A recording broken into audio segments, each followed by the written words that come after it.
प्रथमतः आपण सर्वांस ससने जय जिजाऊ। आज 17 जून म्हणजेच तुम्हा आम्हा सर्वांचा दुःखाचा दिवस, दुःखाचा क्षण। आजच्या दिवशी म्हणजे 17 जून 1674ला विश्वंत छत्रपती शिवाजी महाराज यांचे आऊसाहेब, स्वराज्याचे आऊसाहेब अवघ्या स्वराज्याला पोरकं करून निघून गेल्या। आऊसाहेब म्हणजे एक कर्तृत्वाला जिथं होतो मातृत्वाचा स्पर्श अशा राजमाता, राष्ट्रमाता जिजाऊ, मातृत्वाचा महान मंगल आदर्श म्हणजे जिजाऊ। स्वराज्याच्या इतिहासाच्या प्रत्येक पानावर सुवर्ण अक्षराने कोरलेलं नाव म्हणजे जिजाऊ।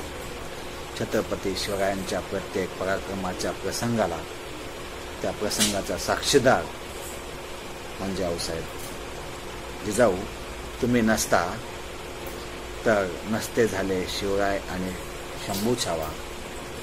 जिजाऊ तुम्ही नसता तर नसता मिळाला स्वराज्य ठेवा। जिजाऊ तुम्ही नसता तर नसते लढले मावळे। जिजाऊ तुम्ही नसता तर नसते दिसले विजयाचे सोहळे। अशा राष्ट्रमाता राजमाता जिजाऊ महाराष्ट्राच्या मातीत आणि या मातीतल्या माणसाच्या मनात स्वाभिमान आणि स्वातंत्र्याच्या माऊलीनं रुजवलं। ज्या माऊलीनं विश्ववंत छत्रपती शिवाजी महाराजांसारख्या महापुरुषा जन्मास घालून त्यांच्या स्वाभिमान आणि स्वातंत्र्याचे बीज पेरून स्वराज्याची पेरणी केली। आईविना पोरकं झालेल्या शंभूराजांना आपल्या मातृत्वानं लहानाचं मोठं केलं। एक वीर योद्धा, एक स्वराज्य रक्षक बनवलं। त्या माऊली म्हणजे राजमाता राष्ट्रमाता जिजाऊ साहेब। 5000 मनसबदार असणाऱ्या लखुजी जाधव आणि म्हाळसा राणे यांच्या पोटी 12 जानेवारी 1598 रोजी बुलढाणा जिल्ह्यात सिंदखेडा राजा येथे जिजाऊ नावाच्या रणरागिणीचा, एका आदर्श स्त्रीशक्तीचा जन्म झाला। जिजाऊ लहानपणापासूनच अगदी हुशार होत्या। त्यांच्या बोलण्या वागण्यातील धीटपणा सहज दिसून येत असे। लखुजी जाधवांनी काय केलं, त्यांच्या तोलामोलाच्या असलेल्या भोसले घराण्यातील शहाजी राजांसोबत जिजाऊंचा विवाह लावून दिला। शहाजी राजे सोबत विवाहबद्ध झाल्यानंतर जिजाऊ विदर्भातून मराठवाड्यात आल्या। शहाजी राजांकडे आदिलशाहीची पुणे, चाकण, सुपे आणि बारामतीची जहागिरी होती। शिवनेरी, सह्याद्री, पुणे परिसर, खेड, शिवापूर या भागात शहाजी राजे व जिजाऊ सोबत शिवबाचे सुमारे 2.5 वर्ष गेले। शिवरायांचा जन्म 19 फेब्रुवारी 1630 रोजी झाल्यानंतर जिजाऊ वर्षभर शिवनेरीच होत्या। शहाजी राजांनी 12 मावळातील पराक्रमी मावळे संघटित केले। त्यावेळी पुणे राहिलेलेच नव्हते। उद्ध्वस्त, कंगाल, भकास झाले होते। राया रावानं तुटकी चप्पल, फुटकी कवडी घालून पहार रोवली होती।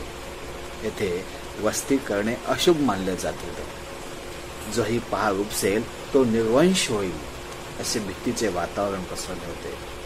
पाखरे परागंडा व्हावेत तसे सर्व लोक परागंडा झाली होती। ही सर्व अवस्था आऊसाहेबांनी पाहून पुढे त्या सरसावल्या आणि त्यांनी अंधश्रद्धेची पहार उपसून फेकून दिली। लोक आऊसाहेबांचे धाडस पाहून पुण्यात जमा होऊ लागले, लोकवस्ती करू लागली। आऊसाहेबांनी लोकांना धैर्य दिला, अभय दिलं। स्वतः संस्थापक असल्या जगातील पहिल्या स्वराज्य नावाच्या सहकारी संस्थेतून शेतीसाठी नांगर, बी बियाणे, बैल जोड्या दिल्या। जिजापूर नावाचे गाव शेतीशिवाय फुलू लागलं। आऊसाहेबांनी झांबळे पाटलाकडून जमीन खरेदी केली आणि लाल महाल बांधून काढला। याच लाल महालात महाराज आपल्या स्वराज्याचे स्वप्न पाहू लागले। याच महालात जिजाऊंनी शहाजी राजांनी बाल शिवबाकडून युद्धकलेची सर्व सराव करून घेतला। शहाजी राजांच्या सहकार्यानं जिजाऊंनी स्वराज्याची उभारणी सुरुवात केली। प्रत्येक महापुरुषाच्या जीवनाचे ध्येय ठरलेलं असते, समाजाला अन्याय अत्याचारातून मुक्त करणं, त्यांना त्याचे स्वातंत्र्य मिळवून देणं आणि हे काम शिवबा तुम्हाला करायचंय। ही शिकवण बाल शिवबाच्या मनात रुजवली। तुम्हाला या मातीत आपल्या पायावर भक्कमपणे उभा राहायचं आहे। हा कणखर बाणा आपल्या संस्कारातून आऊसाहेबांनी बालशिवबांना दिला। जिजाऊंनी बालशिवबावर संस्काराचे सिंचन घातले। त्यांच्या मार्गदर्शन आणि त्यांचं मार्गदर्शन ही शिवरायांची शक्ती होती. जिजाऊ हेच राजांचे शक्तीपीठ होते, त्यांचे हेच विद्यापीठही होते. जिजाऊ नावाच्या विद्यापीठात शिवरायांवरती पैलू पडत होते.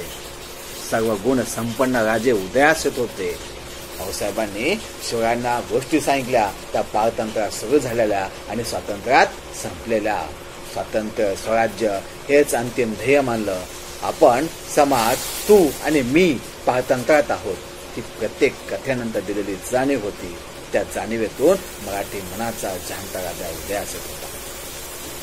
शिवरायांना घडवताना जिजाऊने फक्त रामायण महाभारतातील गोष्टी सांगितल्या नाहीत, तर शेजारी सदैव बसून राजकारणाचे पहिले धडे दिले. शिवरायांच्या मनात कर्तृत्वाची ठिणगी टाकतानाच जिजाऊने त्यांना राजनीतीही शिकवली. समान न्याय देण्याची वृत्ती आणि अन्याय करणाऱ्याला कठोरात कठोर शिक्षा देण्याचं धाडस दिलं. एकदा शिवबा अफजल खानाच्या भेटी प्रसंगी तुम्ही कामे आलात तर भीती बाळगू नका. तुमच्या पाठीमागे मी बाळ शंभू छत्रपती बनून स्वराज्याची निर्मिती करेन हा दृढ निर्धार मेंदूत सतत जागृत ठेवणाऱ्या ह्या जिजाऊ होत्या. शिवरायांचे वडील शहाजीराजे म्हणजे सिंधू सुधाकरासारखे प्रचंड, बलशाली, उदार, पराक्रमी व अर्थकलांमध्ये विशारद.